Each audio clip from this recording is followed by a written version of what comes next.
Misinformation.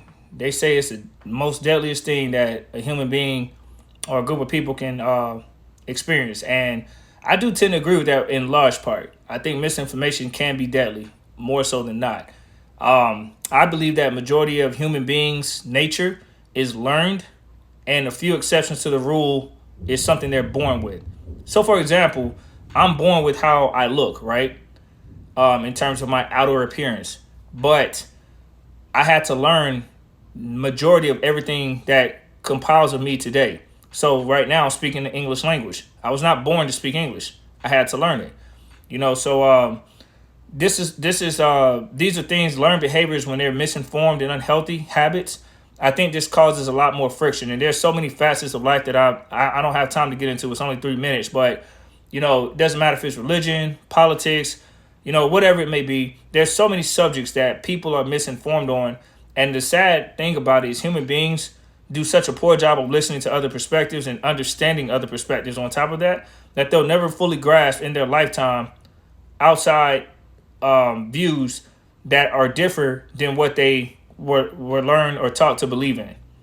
And the sad thing about it is, it doesn't mean that you have to agree with someone else, but it does mean you have to be an effective listener and understand what someone's coming from before you speak. So many people are quick to speak and react. They're quick to respond rather than be quick to listen. And it's sad. You know what I mean? It causes a lot more problems. So misinformation can be deadly. How do you combat that? How do you solve that? You got to get educated. And one of the things that I recommend people do in education, beyond reading or Googling, is to travel and experience things for themselves. I can't tell you how many times that me being a person who lived in 3 different continents, no matter where I live, but more so in areas where people don't travel, I can't tell you how many times I've heard people have strong opinions about something and they never experienced it. Like, there are people in your community right now who think negative or have views about another side of town in their area, and they've never been to that side of town. When they go to that side of town, it's probably to get something to eat or shop. It's for a quick business transaction.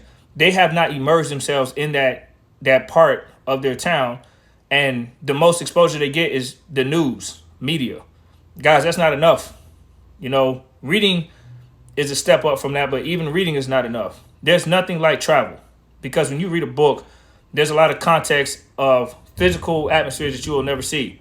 So when you travel to a place, you're going to physically see things and people, how they engage, that a book will not just document every single thing. And plus, we know that authors are biased historically.